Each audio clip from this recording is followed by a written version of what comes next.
नमस्कार दोस्तों, साथियों, मित्रों, आप सभी का स्वागत इस वीडियो में।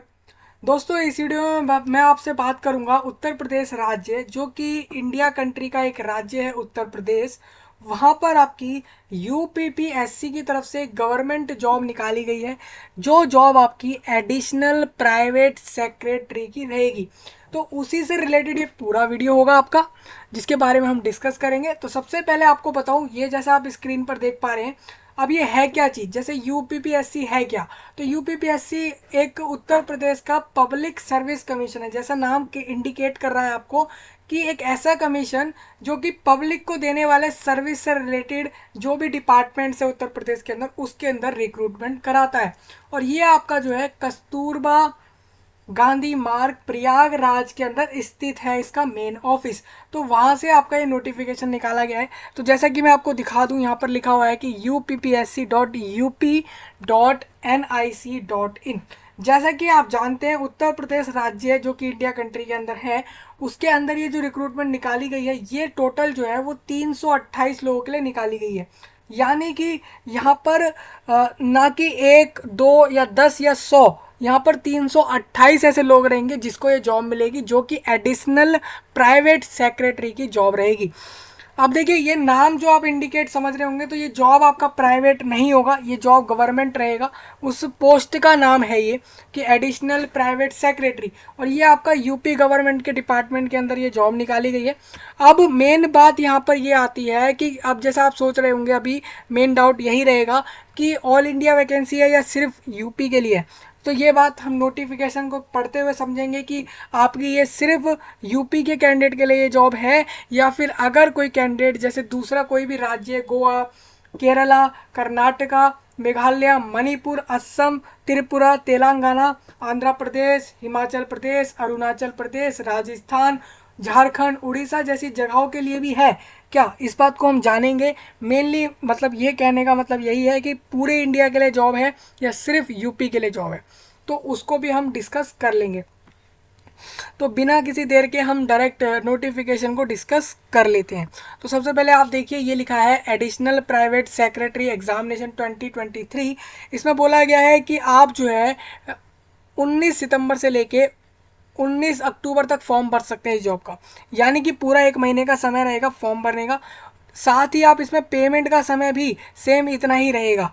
और आप इसमें देखेंगे तो पेमेंट यानी कि फॉर्म का प्रोसेस और पेमेंट, एक एक चीज़ आपको यूपीपीएससी के मेन वेबसाइट से ही करनी है, कोई फिजिकल मोड में फॉर्म से नहीं करनी। अब यहाँ पर होता है ओटीआर का सिस्टम। ओटीआर क्या होता है, जैसे मान लीजिए ये यूपीपीएससी की मेन वेबसाइट, तो यहाँ पर आपको दिखेगा ओटीआर सेक्शन। इस ओटीआर सेक्शन में आपको रजिस्ट्रेशन का ऑप्शन दिख रहा होगा, जहाँ पर अभी ये ग्रीन कलर का, जो जहाँ से मैं आपको ये कर्सर से दिखा रहा हूँ, तो आप देख सकते हैं। इसी में जाकर आपको क्या करना होता है, अपना एक ईमेल आईडी जो वैलिड हो, यानी कि वो यूज़ में हो और वैलिड हो, वर्किंग हो, मतलब ऐसा ना हो इनवैलिड ना हो, ऐसा ईमेल आईडी, वो कोई भी हो सकता है आपका। और साथ ही मोबाइल नंबर जो भी आप यूज़ कर रहे हो, वो दोनों के बेस पर ये रजिस्ट्रेशन हो जाता है। अब ये रजिस्ट्रेशन करने के बाद ये ओटीआर, इसको इसलिए बोला जाता है वन टाइम रजिस्ट्रेशन। मतलब आप एक बार रजिस्ट्रेशन कर लेंगे तो बार बार आपको नहीं करना पड़ेगा, चाहे वो कोई सी भी रिक्रूटमेंट निकाली जाए, कोई सी भी जॉब निकाली जाए यूपीपीएससी की तरफ से यूपी राज्य के अंदर। इससे फ़ायदा ये रहता है कि आपको बार बार कॉमन डिटेल्स नहीं डालनी पड़ती जब भी अलग अलग जॉब्स के फॉर्म आते हैं। सिर्फ आप उस जॉब से रिलेटेड चीज़ों को डालते हैं, जैसे कि उस जॉब में कौन सी पोस्ट है जिस पर आप अप्लाई करना चाहते हैं, उसकी फ़ीस, उसकी क्वालिफिकेशंस के हिसाब से आप उसमें सर्टिफिकेट्स अपलोड करते हैं, और फिर अपनी मार्कशीट्स को अपलोड करते हैं, वो सारी चीज़ें होती है। तो ये तो रहा ओटीआर का, हमने ओटीआर जान लिया। फिर ओटीआर जैसे ही हो जाएगा, फिर आप अपना फॉर्म भर पाएंगे। तो ये आपने समझ लिया कि कैसे अप्लाई होगा। अब यहाँ पर कुछ पॉइंट है, तो इसको आप चाहें तो रीड कर सकते हैं। यहाँ पे मैं सिर्फ इम्पोर्टेंट पॉइंट्स को ही डिस्कस करूँगा, जैसा कि यहाँ पर लिखा हुआ है, it is clarified to the candidate that the at the stage of first stage of the examination the hard copy of the documents and online application should not be send to the commission. आप ये बात याद रखिएगा कि form तो भर दीजिए, लेकिन ऐसा कुछ मत करें कि भाई आप यूपी के अंदर किसी जिस डिपार्टमेंट में जॉब है वहाँ के ऑफिस पहुँच गए और वहाँ जाकर आप इसका जो है हार्ड कॉपी सबमिट कर रहे हैं फॉर्म की या फिर किसी भी चीज़ की इस जॉब से रिलेटेड। तो ऐसा कुछ ना करें, सिर्फ ऑनलाइन अप्लाई कर दें। वही चीज़ लिखी हुई है। स्पेशल नोट में आप देखेंगे तो कुछ स्पेशल चीज़ यही लिखी हुई है कि जो भी एडवर्टाइजमेंट है उसको अच्छे से पढ़ें, एक एक जानकारी लें, उसके बाद ही अप्लाई करें। तो वही सब है। देखिए यहाँ पे स्टेप्स बताए गए हैं OTR के, कैसे होंगे आपके, मतलब कैसे OTR होगा मैंने क्लियर कर दिया है, सेम वही रहेगा आपका। आपको इस तरीके से OTR यानी वन टाइम रजिस्ट्रेशन कर लेना है। अब फॉर्म की फ़ीस, तो फॉर्म की फ़ीस ये है कि फॉर्म के लिए आपको जो है यहाँ पर, अगर आप एक अनरिजर्व कैंडिडेट हैं, आप अगर UR कैटेगरी के हैं, अभी मैं आपको ये क्लियर करूंगा कि ये सिर्फ यूपी के लिए है, दूसरे राज्यों के लिए। आप अभी ये समझ लीजिए कि जितने भी UR कैंडिडेट है, चाहे वो दूसरे स्टेट के हों या सेम स्टेट के हों, और EWS और OBC वाले कैंडिडेट जो है यहाँ पे 160 रुपीज़ पे करेंगे फॉर्म के, प्लस अपना ऑनलाइन जो है प्रोसेसिंग फ़ीस भी होती है, जो आपका फॉर्म को प्रोसेसिंग के लिए UPPSC करेगा आपका प्रोसेसिंग फॉर्म का, उससे रिलेटेड यहाँ पे 25 रुपीज़ रहेंगे, जिसको मिलाकर 185 रुपीज़ फॉर्म के हो जाएंगे। अगर कोई कैंडिडेट SC ST रहेगा, जैसे हम ये, अब SC ST में मेन्स यही है कि जो यूपी में रहते हैं, तो यूपी राज्य के SC ST कैंडिडेट्स और वो कैंडिडेट जिनको डिसेबिलिटी है, वो उनकी फ़ीस रहेगी एक तो 95 SC ST की रहेगी, और डिसेबिलिटी वाले कैंडिडेट्स की सिर्फ प्रोसेसिंग फ़ीस रहेगी 25 रुपीज़। जो एक्स सर्विसमैन यानी कि डिफेंस, आर्मी, नेवी या फिर ऐसी कोई भी एक्स सर्विसमैन में जो भी कैटेगरीज आती हैं, उनको यहाँ पर 95 रुपीज़ पे करने होंगे। तो चलिए, ये तो हमने जान लिया फॉर्म की फ़ीस के बारे में। अब इसके बाद है आपका यहाँ पर, it is very important to make the payment. आप ऑनलाइन ही पेमेंट करें, ये तो मैंने पहले ही क्लियर करा है आपको। अब इसके आगे यहाँ पर इस पोस्ट के लिए आपका एक एग्ज़ाम होगा। ये जो पोस्ट है आपकी एडिशनल प्राइवेट सेक्रेटरी, इसके लिए एक एग्ज़ाम लिया जाएगा, और ये आपका अलग अलग डिस्ट्रिक्ट में होने वाला है। हर डिस्ट्रिक्ट में आपको सेंटर मिल जाएगा इस एग्ज़ाम का, यूपी के अंदर, इस जॉब से related. And board of revenue UP, the date and centre of examination decided by the commission. अभी देखिए, आपको एग्ज़ाम की डेट एक्चुअल क्लियर नहीं होगी अभी नोटिफिकेशन से, वो आपको बाद में बताई जाएगी जब भी UPPSC नोटिफाइड करता है।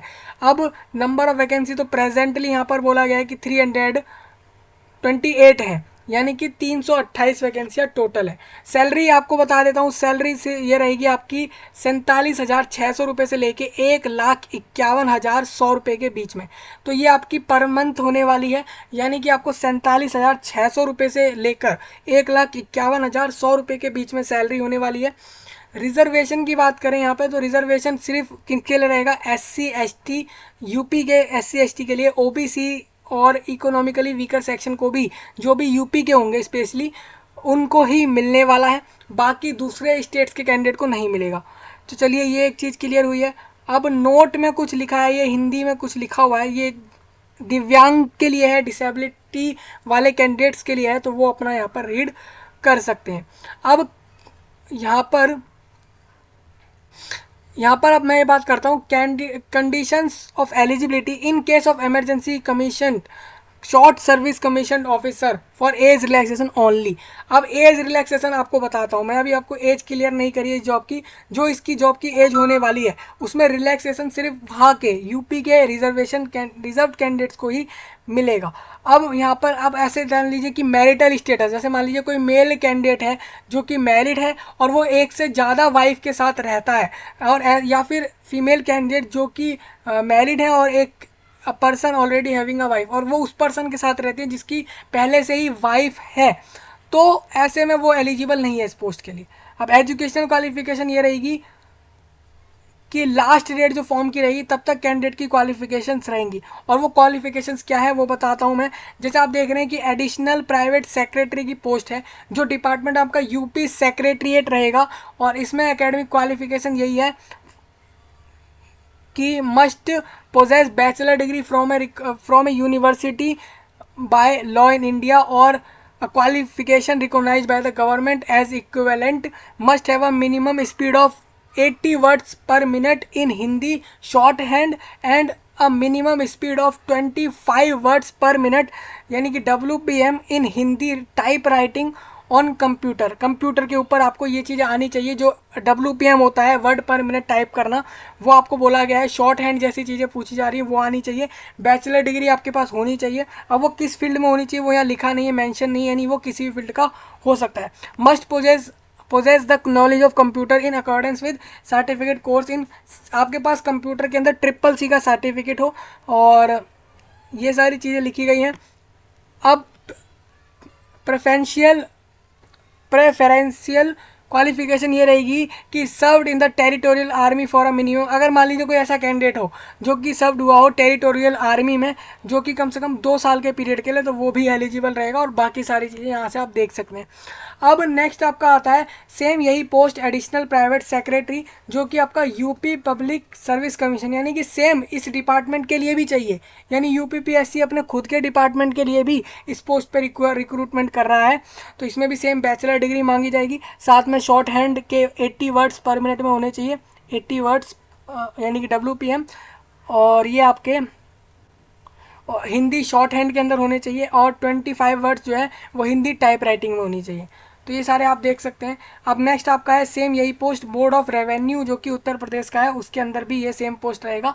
उसके रिलेटेड भी आप देख सकते हैं सेम क्वालिफिकेशंस रहेंगी, बैचलर डिग्री, और वही आपका 80 और 25 वर्ड पर मिनट हिंदी और शॉर्ट हैंड जैसी चीज़ों में। तो ये क्वालिफिकेशंस की बात तो हमने कर ली है। अब उसके बाद ये नोट वाला पॉइंट मैं डिस्कस नहीं कर रहा हूँ, मैं इसके आगे चल रहा हूँ। नोट में आप देख सकते हैं, नोट में आपको जो इंपॉर्टेंट लगे आप इसको रीड कर सकते हैं। अब CCC के सर्टिफिकेट क्या होता है, सर्टिफिकेट होता है, सर्टिफिकेट कोर्स होता है वो इन कंप्यूटिंग, वो कंप्यूटिंग के अंदर अगर सर्टिफिकेट कोर्स आपका होगा उसको हम CCC बोलते हैं। तो वो आप यहाँ से देख सकते हैं। The state government has informed vide letter, तो गवर्नमेंट अपने रूल्स जो भी होते हैं वो समय के समय इन्फॉर्म करता रहता है, उसके बारे में लिखा है कि कब ये चीज़ इन्फॉर्म करी गई थी।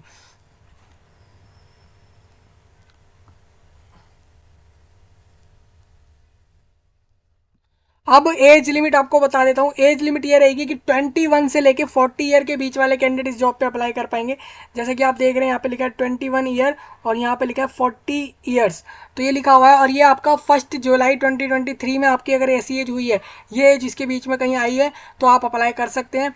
और एक और डेट आपको क्लियर करता हूँ, जैसे कि 2 जुलाई 1983 से लेकर 1 जुलाई 2002 के बीच वाले डेट्स वाले कैंडिडेट अप्लाई करेंगे। इसके ऊपर और इसके नीचे वाले, जैसे कि मान लीजिए 1983 में अगर कोई कैंडिडेट 1 जुलाई को बॉर्न हुआ है या फिर उससे पहले बॉर्न हुआ है तो वो अप्लाई नहीं करेगा। सेम अगर कोई कैंडिडेट 2 जुलाई 2002 या उसके बाद उसका बर्थ हुआ है तो वो भी अप्लाई नहीं करेगा। तो ये आपको डेट क्लियर हो गए हैं। अब इसमें रिलैक्सेशन आपको जो मिलने वाला है वो आपको यूपी के SC ST कैंडिडेट्स को मिल जाएगा, और उनको, और साथ में डिसेबिलिटीज़ वाले कैंडिडेट्स को भी मिल जाएगा। अब कितना कितना मिलेगा, जैसा कि हम नॉर्मल रूल्स के हिसाब से जानते हैं कि SC ST को 5 साल का मिलता है जनरली, OBC को 3 साल का मिल जाता है, और जो डिसेबल कैंडिडेट्स होते हैं उनको 10 साल का मिल जाता है। तो ऐसा ही कुछ होगा। अभी यहाँ पे बोला है कि गवर्नमेंट के रूल्स के हिसाब से आपका ये हो जाएगा।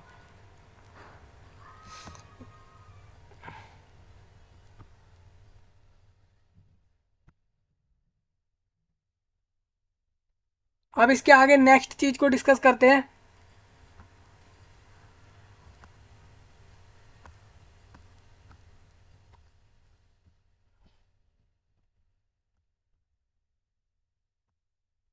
अगर मान लीजिए कोई कैंडिडेट वुमेन कैंडिडेट कैटेगरी की कैंडिडेट है, मतलब कोई कैंडिडेट है वुमेन और उसके वो किसी कास्ट में आती है रिजर्वेशन वाले में, तो वो अपना जो भी डॉक्यूमेंट दिखाएगी इशूड फ्रॉम फादर साइड, वो उसके फादर की साइड से होना चाहिए अगर वो मैरिड है। तो ऐसा ना हो कि मैरिड वुमेन जो है वो अपने जो भी डॉक्यूमेंट्स कास्ट से रिलेटेड दिखाए तो वो उसके उसके हस्बैंड वाले साइड के नहीं होने चाहिए, कि हस्बैंड के बिहाफ पे नहीं होना चाहिए, वो उसके फादर के बिहाफ पे होना चाहिए।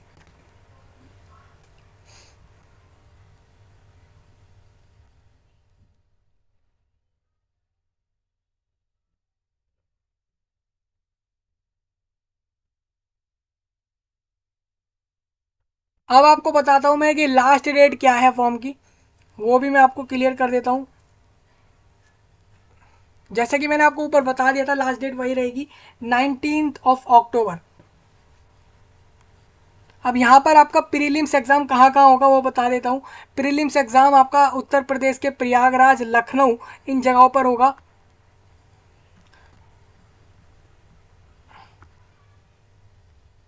तो ये आपको क्लियर हो गया। अब इसके बाद आ जाता है आपका, यानी प्रयागराज, लखनऊ, इन दोनों जगहों पर ही होगा यूपी के अंदर इस इसका प्रीलिम्स एग्जाम इस पोस्ट का। अब कैटेगरी सर्टिफिकेट्स आपको दिखा देता हूँ। कैटेगरी सर्टिफिकेट ये रहेगा, जो एससी और एसटी हैं, जो कि आपके उत्तर प्रदेश राज्य के एससी एसटी हैं, वो ये सर्टिफिकेट फिल कर देना अपेंडिक्स सेकंड वाला अपने फॉर्म के साथ, जिससे कि आपको अपने एज में रिलैक्सेशन मिल जाए। और कोई कैंडिडेट ऐसा है जिसको रिलैक्सेशन नहीं भी चाहिए, तो वो कैटेगरी सर्टिफिकेट जरूर अपलोड करे, क्योंकि वो अगर अपनी कैटेगरी बता रहा है कि वो एससी एसटी है तो उसको एक प्रूफ सर्टिफिकेट जरूर देना पड़ेगा।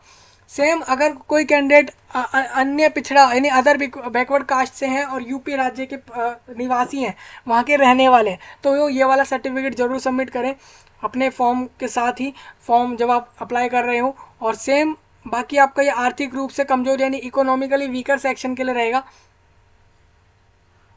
ये सर्टिफिकेट। और ये वाला आपका रहेगा आर्थिक रूप से कमज़ोर वर्ग, ये आपका डिक्लेरेशन का रहेगा कि आप डिक्लेरेशन कर रहे हैं कि आप ईडब्ल्यूएस में हैं, उसके लिए ये वाला सर्टिफिकेट रहेगा। तो आप सर्टिफिकेट देख सकते हैं, डिसेबिलिटी का भी है। आप ऐसा मत करना कि दूसरा कहीं बाहर से कोई किसी दूसरे वेबसाइट से या कहीं और से देखकर डिसेबिलिटी के सर्टिफिकेट को अपलोड कर रहे हो, क्योंकि वहाँ पर ऐसा हो सकता है कि वो एक्सेप्ट ना हो, क्योंकि यहाँ पर आपको अलग से इसीलिए बताया जा रहा है कि ये वाला सर्टिफिकेट इस फॉर्मेट में आप लगाएं। सेम बिल्कुल ऐसा ही फॉर्मेट आपको कहीं मिल जाए तो आप उसको भी लगा सकते हैं। तो ये तो सर्टिफिकेट्स हैं सारे के सारे, आप देख सकते हैं। ये यहाँ पे आप देखेंगे तो ये सर्टिफिकेट्स के आगे लिखा हुआ है, जैसे कि लोकोमोटर डिसेबिलिटी, जो भी डिसेबिलिटी हो तो उससे रिलेटेड आप बता देते हैं यहाँ पर अपने कॉलम्स को या रोज को फिल करके कि आपको कौन सी डिसेबिलिटी है, तो उससे रिलेटेड ये सब रहेगा।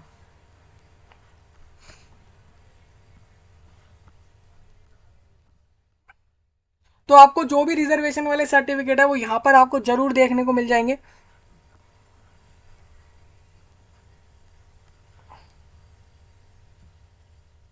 अब देखिए, हमने यहाँ सर्टिफिकेट्स की बात कर लिया। अब सर्टिफिकेट्स के बाद अब अपेंडिक्स 3 जो हमारे लिए बहुत इंपॉर्टेंट हो जाता है इस जॉब के लिए, वो ये है कि परीक्षा योजना, यानी कि आपका यहाँ पर एग्ज़ाम जो होगा वो 150 अंक का होगा, यानी 150 नंबर का होगा। 3 घंटे आपका एग्ज़ाम होगा। सामान्य ज्ञान, सामान्य हिंदी तथा कंप्यूटर ज्ञान, ये तीनों आएंगे और 50-50 नंबर के रहेंगे, जैसा आप यहाँ से देख सकते हैं।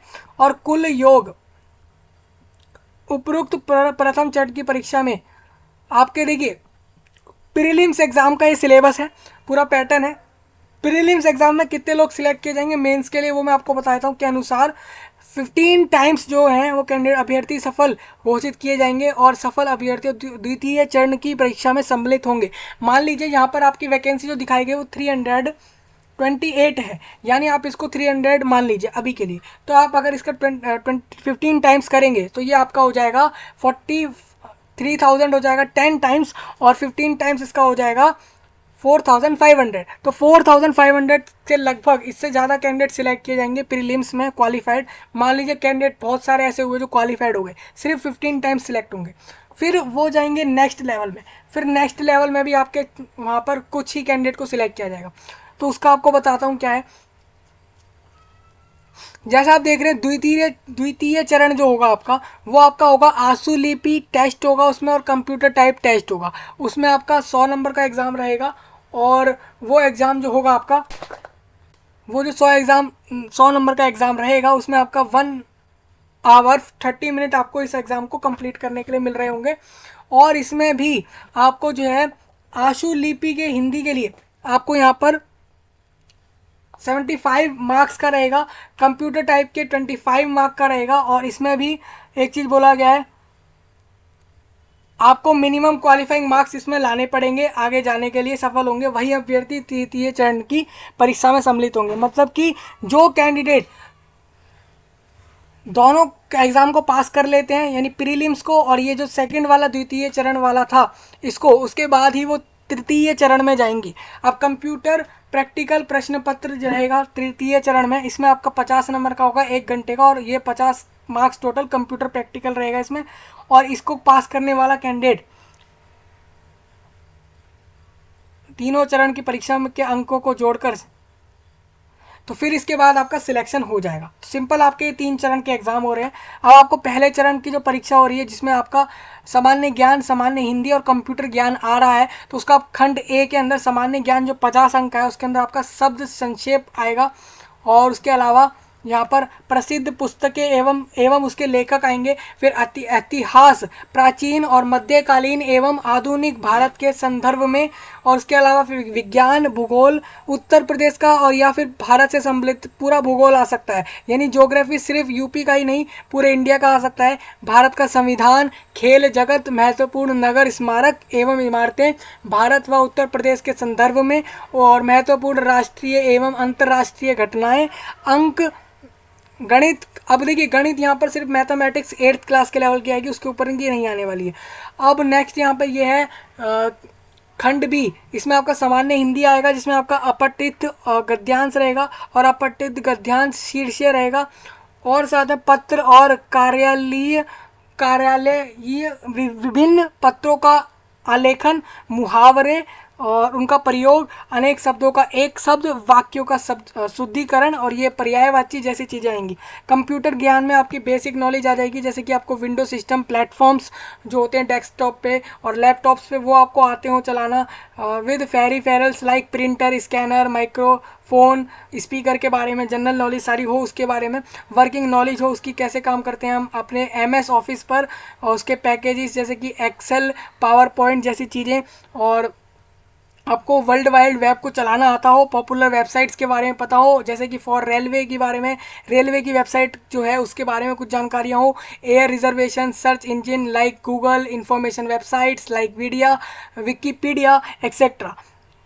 आपको ईमेलिंग की नॉलेज हो कि ईमेल कैसे करी जाती है, जैसे कि सेंड कैसे करते हैं, अटैच कैसे करते हैं, रीड कैसे करते हैं, सेव कैसे करते हैं ईमेल को, प्रिंट कैसे करते हैं, ये सारी चीज़ें की नॉलेज होगी जो जिसको भी, तो वो ये सारे एग्जाम को क्वालिफाई करके वो सेकंड स्टेज पर जाएंगे। सेकंड स्टेज जो कि कंप्यूटर टाइप का रहेगा, उसमें आपके जो आंसू लिपि रहेगा, वो मैंने आपको इसका बता दिया था, इसमें आपको 100 शब्द की यहाँ पर जो है प्रति मिनट आपको डिक्टेशन करनी होगी 5 मिनट, तथा आपको लिप्य यंत्र हेतु समय आपको 60 मिनट दिया जाएगा।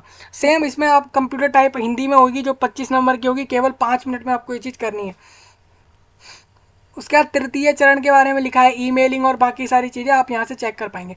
अब नोट में कुछ पॉइंट लिखा है, जैसे कि आशुलिपि कौशल एवं टाइपिंग परीक्षा हेतु कृति देव 10, साथ साथ मंगल फॉन्ट का भी विकल्प दिया जाएगा।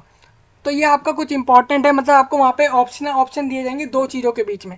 जो आपका आशुलिपि कौशल, मतलब कि जो आपका टाइपिंग होगा, शॉर्ट हैंड जैसी चीज़ होगा, तो उसमें आपको ऑप्शन दिए जाएंगे सिलेक्ट करने के लिए। वहाँ पर ऑप्शनल रहेगा ये क्वेश्चन, उसमें आपको 2 ऑप्शन दिए जाएंगे, उसमें से एक करना होगा।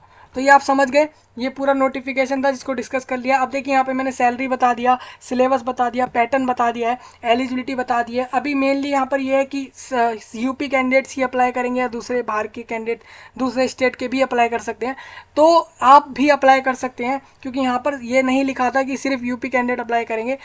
मेनली आपका यही है। बैचलर डिग्री बोला है, तो बैचलर डिग्री आपकी हो सकती है, वो कहीं की भी हो सकती है, इंडिया में किसी भी यूनिवर्सिटी या आपकी इंस्टीट्यूट की हो सकती है, जैसा यहाँ पे हमने एलिजिबिलिटी पे देखा ही। और साथ में इन्होंने ये भी बोला कि बैचलर डिग्री तो है ही, साथ में उसके आपको जो टाइपिंग जैसी चीज़ें आपको आनी चाहिए।